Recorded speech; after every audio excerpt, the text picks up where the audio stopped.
Welcome, everyone. My first instinct is to invite everybody to move closer because it's like sitting at the feet of a great speaker or storyteller. So if you are so inclined, come up a little bit. That would be great. My name is Ann Hostetler. I am a professor emerita of English here, which means that I retired recently. But I have stayed around to run this Mennonites Writing Conference that we are having this weekend. And Sofia Samatar comes to us courtesy of that conference, and I especially wanted her to speak at a convocation so that students would have a chance to hear her. Before I get into her accomplishments, I'm going to tell you some details that might be more interesting to you as students, because sometimes it's hard to know how do you get from here to there. Sofia is a 1994 graduate of Goshen College, and she went afterwards to work on a master's in African literatures at the University of Wisconsin. She met her husband, Keith Miller, also a GC grad at Goshen, and he is a missionary kid. So between the two of them, they had a hankering to go and do some service in other parts of the world. So after she finished her master's, they went to South Sudan. Now, you can correct me if I'm wrong, but I remember you telling me that in South Sudan there was a political crisis, and they had a curfew at 6 p.m. at night, no wireless, no entertainment, nothing to do. So she and her husband started writing fiction for entertainment. They would read it to each other and so forth. So it's amazing what you can do with a little deprivation and no electronics, you know. So you might consider that also something to think about in your future. They spent 3 years in the South Sudan, and then they went to Egypt for 6 years, where they also had 2 children. When they came back to the U.S., probably to bring their family back home here, although I didn't check that detail. Sofia finished her PhD at the University of Wisconsin. She came to, and she also published several works of speculative fiction that she had begun on her service, and they won awards. So that was pretty exciting. And she's still writing amazing stuff. In 2016, she came to Goshen as our writing workshop instructor, and the students were so taken with her that they begged us to hire her. But we couldn't quite come up with the right package. But anyway, we're very glad to have her back again. So here's the official famous person introduction. The author of 5 books, most recently the memoir, The White Mosque, which tells the story of her trip to Uzbekistan to research a group of Mennonites who followed a charismatic preacher to Central Asia in the 19th century. Her first novel, the epic fantasy A Stranger in Alondria, won the 2014 William L. Crawford Fantasy Award, the British Fantasy Award, and the World Fantasy Award for Best Novel. That's kind of a hard thing to follow when your first book gets all that stuff. It was included in Time Magazine's list of the 100 best fantasy books of all time and Esquire Magazine's list of the 50 best fantasy books of all time. Samatar also received the 2014 Astounding Award for Best New Writer. A second novel, The Winged Histories, completed the Alondria duology and was followed by the short story collection Tender, a World Fantasy Award finalist. Sofia's gender-bending book, Monster Portraits, a collaboration with her brother, the artist Del Samatar, was a finalist for the Italo Calvino Prize and one of NPR's best books of 2018. Sofia lives in Harrisonburg, Virginia, and teaches African literature, Arabic literature, and speculative fiction at James Madison University. Whenever I have the opportunity to hear Sofia Samatar speak, I know I'm going to go on an adventure. To travel where I've never been before and to see things not only through the lens of her blended Somali Mennonite heritage, but through the prism of a gifted, nuanced intelligence in lithe and silken prose. We're going to go till about 10:40, and then I'm going to dismiss people who have other obligations, but Sofia would love to have some conversation with you, so we'll have some Q&A after that. And then there will be a book signing down the hall at 11 o'clock. If you're leaving at 10:40 and want to buy her book, early, you can go down there and do it. Fables has an incredible book display for us, and you don't have to have paid for the conference to buy books from them. We're hoping they sell a lot of books, so they will do this for us again sometime. All right, thank you. Without further ado, Sofia Samatar.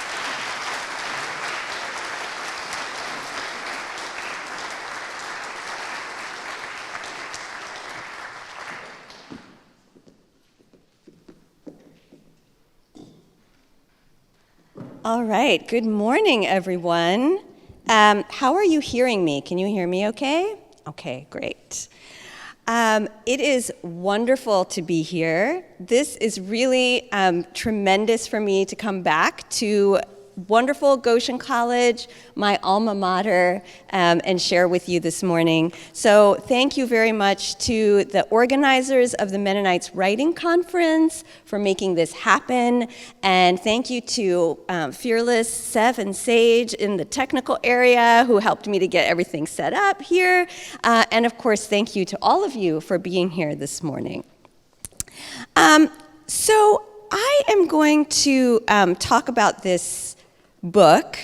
It's funny because the last time I was on this stage, I was a student here, and I was singing a song that I made myself in a poetry workshop.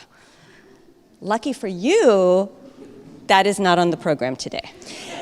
Instead, that was the last thing that I did on this stage. Instead, I'm going to talk about this book, The White Mosque. Up there is how it looks with the cover on. This one, I took the cover off because I was scared that I was going to rip it. So this book is based on a trip that I took in 2016.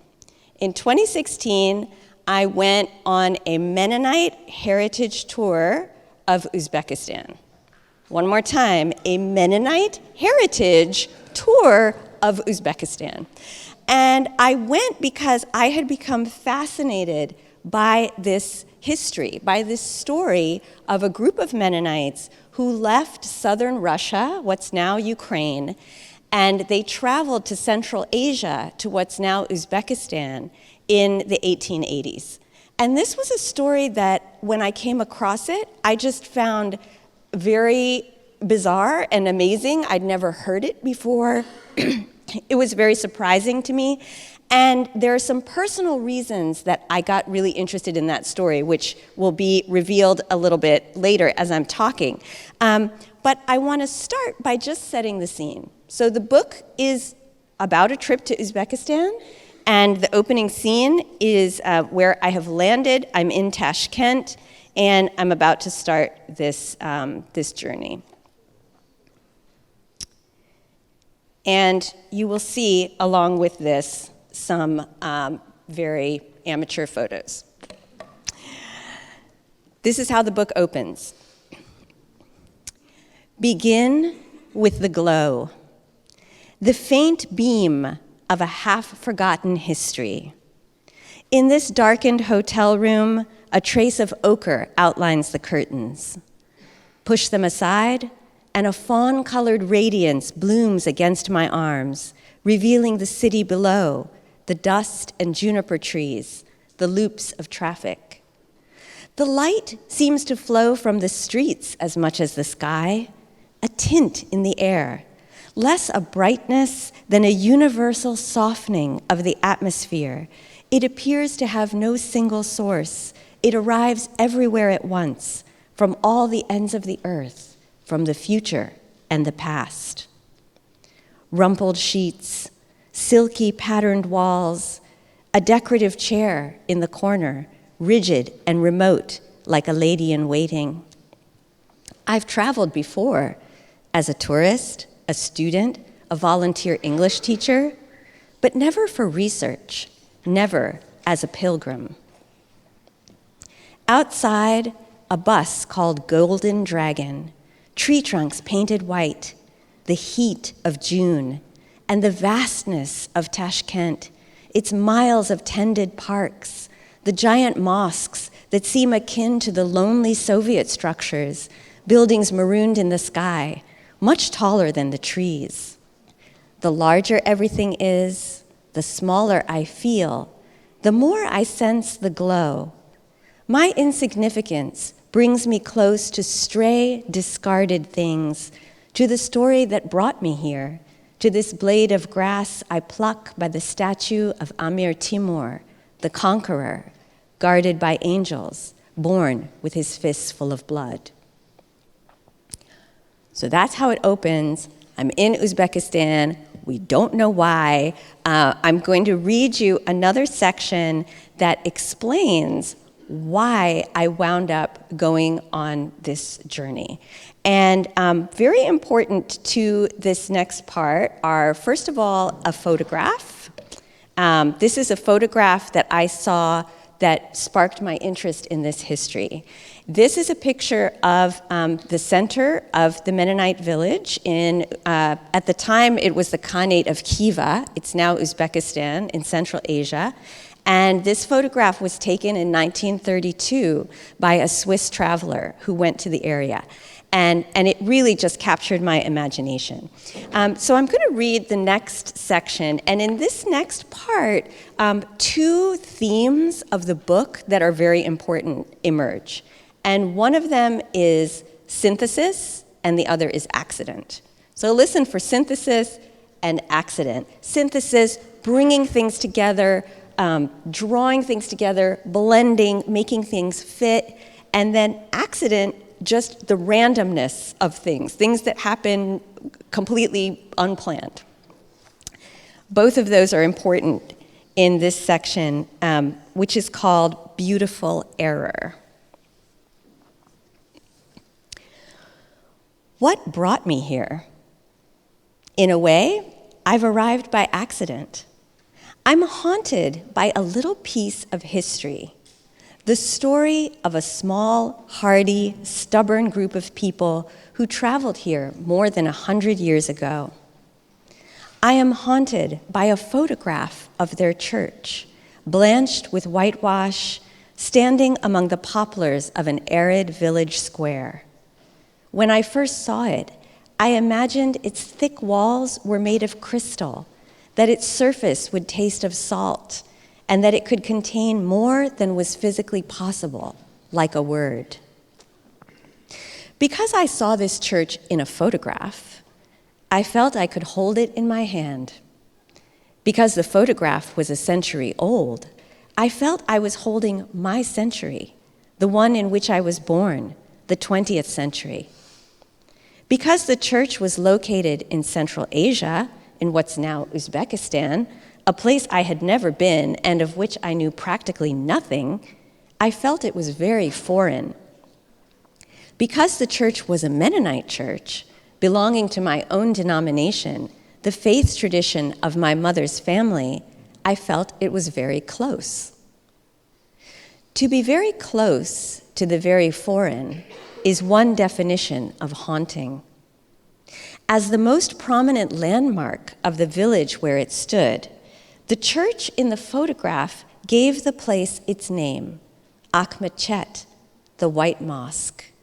To the local population, largely Muslim, the church was a white mosque. Beautiful error, radiant mistake. Whether one is Christian or Muslim or neither, churches and mosques form nodes of powerful feeling. Passions cluster about them. Some perceive them as violently opposed, charged in such a way that they must repel one another. Others would place them together as representatives of the same monotheistic, extremist, world-conquering impulse. But whether you see the forces these places emit as wildly different in character, generating worldviews that can never touch, or whether you see them as unified at a deep level, amplifying one another in a sizzling sibling rivalry, or whether your opinion partakes of both notions, I'm in this electrical storm. My mother's family are Swiss-German Mennonites, my father's Somali Muslims. I stand amid this lightning, which here in the 21st century only seems to be growing more intense. And so I wished to go inside the church that was a mosque, its simplicity, its almost blinding pallor. The church crumbled decades ago. It no longer exists. A pilgrimage, then, to error, to ghosts, to the accidental, to the glow. So that's the section that reveals the reason that I became so obsessed with this story, which was that I come from a family that is Mennonite on one side and Muslim on the other. And here's this story about a meeting, an early encounter between Mennonites and Muslims in Central Asia, which to all accounts was a positive relationship. So that is what really gripped my imagination. Now, when I started looking into the story itself has many other very fascinating aspects. Among them, the fact that the reason these people went to Central Asia is because they believed that Christ was about to return and that he would arrive in Central Asia to meet them. There were a number of people who held this view. One of them, the best known of them, who gained increasing power in that community, was a very charismatic preacher named Klaas Epp Jr., and he predicted that Christ would return to this place in Central Asia on March 8, 1889. So these folks got the wagons and all the kids, and they had a 2-year journey and went through incredible struggles to come to this place. And then, of course, it didn't happen, and it was a great disappointment to them. But what's fascinating to me about this story is the fact that they stayed there. And that is the going there is kind of the accidental part. That's really the accident. Things didn't turn out the way they thought they would.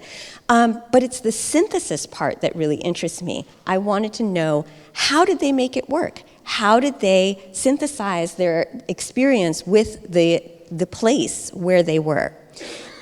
And, the source of this, in some ways, for me, the source of my interest in this is something that I've grown up with, which will be familiar to some people here, which is a kind of outsider feeling, a feeling of being an outsider at home. And I'm going to read a part of the book that addresses that. So this is from the second chapter, and at this point, I'm on the tour. I'm with a whole group of people, almost all Mennonites who are going on this tour of Uzbekistan. I'll mention a couple of names. There's somebody named Arnie, there's somebody named Diane. All the people's names have been changed. That's not their real names. This scene opens where we are at a restaurant. In the evening, dinner in a Kyrgyz yurt, a broad tent covered with felt. We are on the border of the Hunger Steppe, an area devoted to farming, though it was barren when the Mennonite travelers came this way, inhabited only by nomads. Slender struts radiate from the domed center of the yurt, where the electric light spreads its branches, its rays reflected in our flat bowls of beshbarmak, described to us as typical Kyrgyz food. Beshbarmak means 5 fingers, because that's what you're supposed to eat it with. We use spoons. Squares of pasta and strips of meat glisten in the broth, a liquid so clear and shallow, it doesn't read to us as soup. It's as if someone's overturned half a glass of water into every plate. I try to stand up for the typical Kyrgyz fare, arguing that with its bland flavor, easily digestible noodles, and nourishing scraps of meat, beshbarmak is probably a great comfort food, exactly what you'd want if you were in bed with a cold. Arnie gives me a wry look from under his white eyebrows. If you're miserable anyway, he agrees, you might as well have some. But we eat heartily of the 5 fingers, introducing ourselves, swapping histories with the interest of people brought together by an offbeat enthusiasm.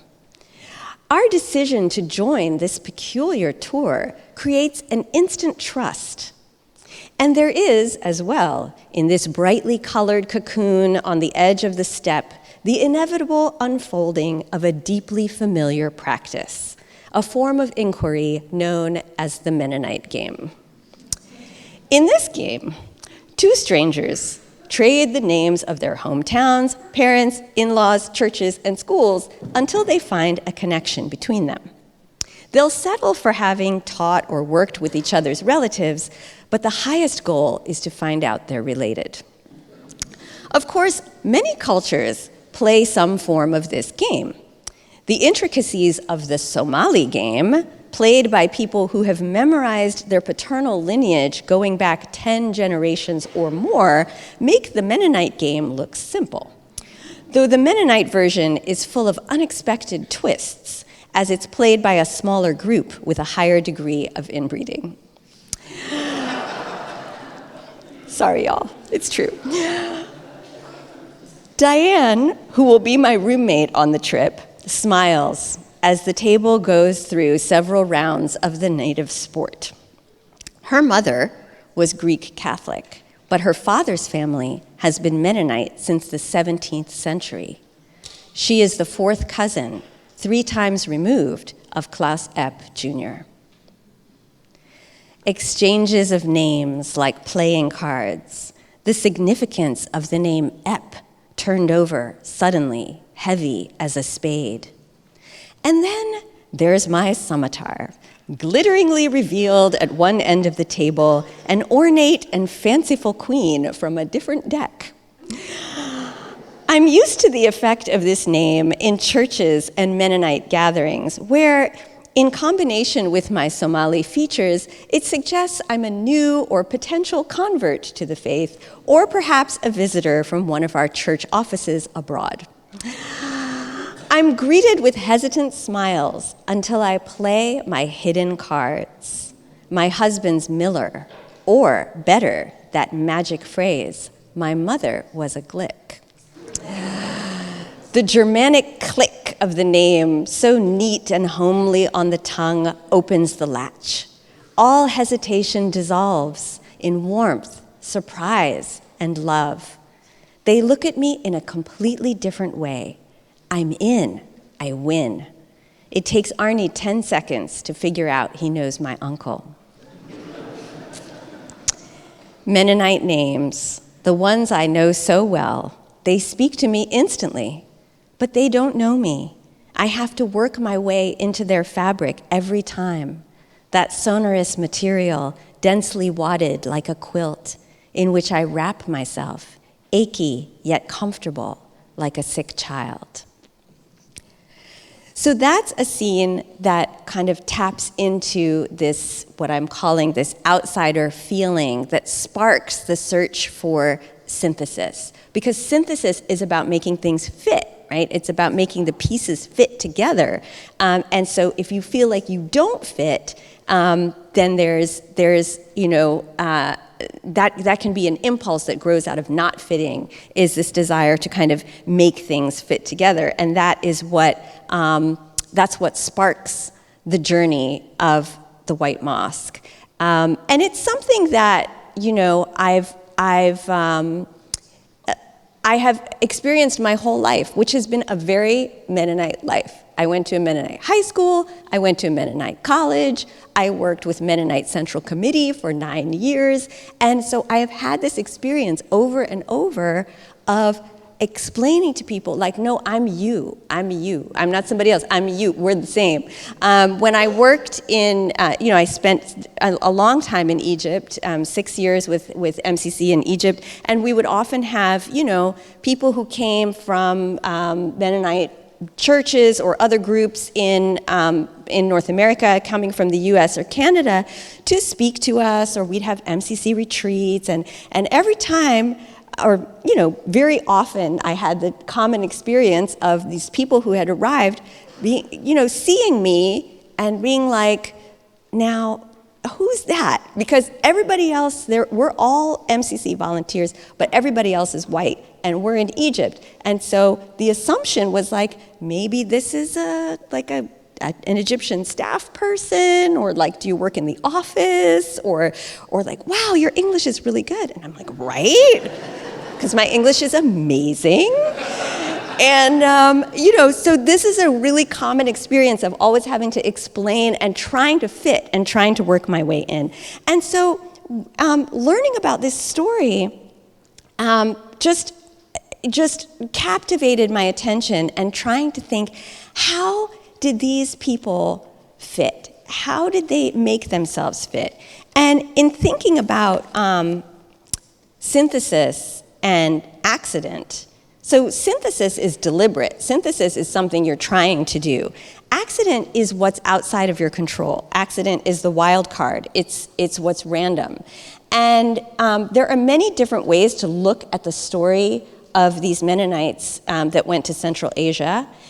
One of them, and the most common way of seeing this story for a long time, and I think the reason it's not better known and the reason it was so long before I ever heard of it, is that it was considered something that was embarrassing, because these people had made a mistake and they had, followed this preacher who told them these things. It turned out not to be true. And so the story was kind of almost repressed or not talked about that much.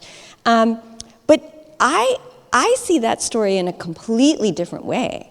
To me, the important thing is not the accident. It's not, what happened to happen and what happened to go wrong, but it's the fact that they took these pieces of this crash that they didn't expect, and they made something with it, and they made a life with it, and they made a village in this place, which was there for 50 years until they were deported by the Bolsheviks. So that was kind of a sad end to that story. But it was an amazing moment in history, and one that I think we should remember. So I am going to read one more section, and then the folks that have to go somewhere can go, and I do hope that some of you will stay. We have a little bit of time for Q&A and to have some conversation together. So the section I'm going to end with is actually it's the beginning of the journey. So this is just when we're now leaving the hotel and setting out on this journey. And the section is called Shahrisabz. And Shahrisabz is the name of the place that the Mennonites thought they were going when they started on their journey. That was their goal. That was where they wanted to go. They never got there, but that was their intent. And in this section, you will also hear, you'll meet two of our tour leaders on the group, an American Mennonite historian who goes by the name of Frank in the book. So you can have a fun guessing game to see if some of you will be like, do I know who that is? But in the book, he's called Frank, and also an Uzbek historian who goes by the name of Khalid in the book. Shahrisabz. Drag my suitcase along the corridor. Bounce it down the single step to the courtyard, into a pallid morning that smells of leaves and exhaust. Outside the gate, the Golden Dragon, our bus, waits, chugging by the curb. There's the gentle humidity of gardens being watered, the excitement of a journey. One of the drivers takes my suitcase and shoves it snugly into the compartment under the bus.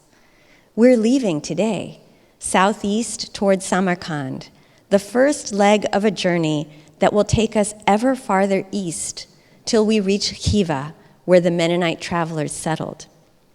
I choose a seat, arrange my backpack, take out a sheaf of notes. We will spend so much time on the Golden Dragon, which now pulls into the traffic with an easy shouldering movement and sets off along the tree-lined boulevard. The Mennonite travelers needed 2 years for their journey. We've got 2 weeks. The shadows of passing branches flicker over my notes. I'm reading about the city of Shahrisabz, the birthplace of Timur, known in the West as Tamerlane, the original goal of Klaus Epp Jr. and his followers. The tour is designed to make the most of time, even time on the bus.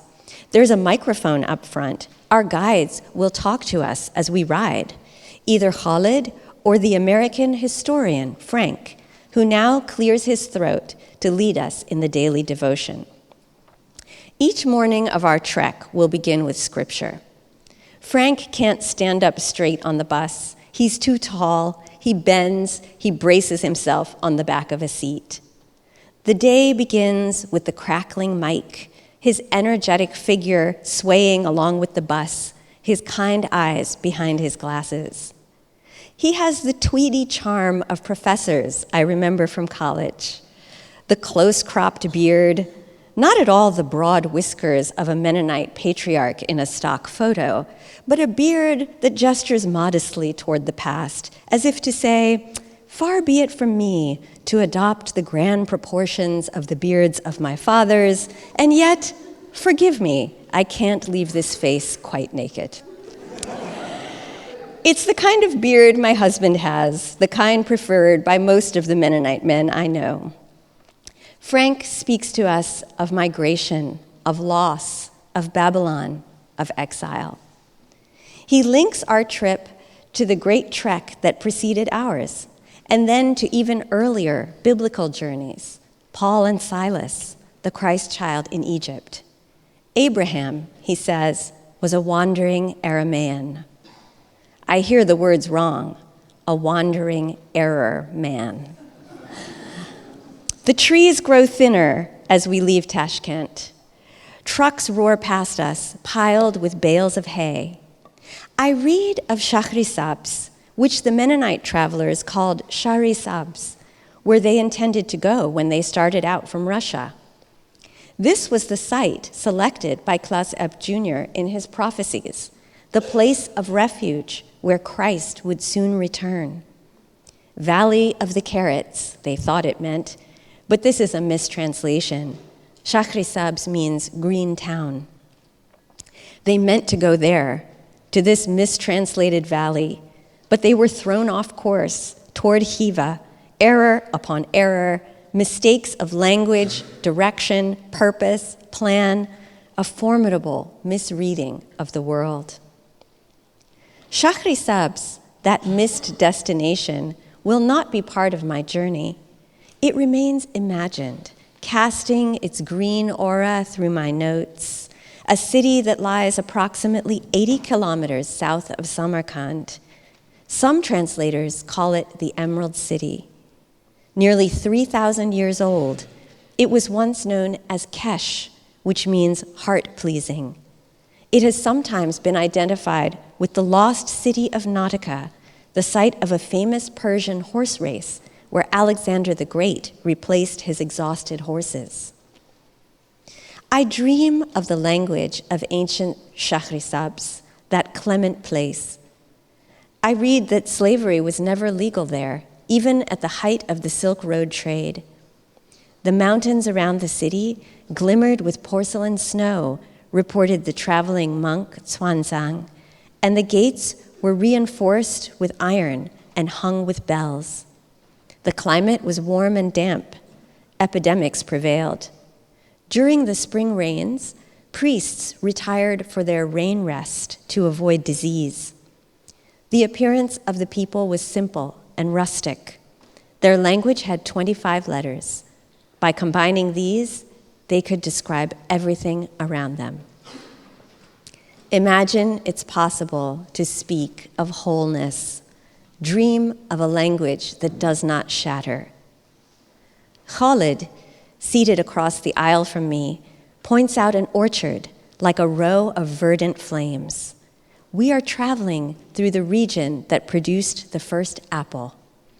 According to our poets, says Khalid, this is the Garden of Eden. Thank you, everyone. If you gotta go, go. If you can stay, stay.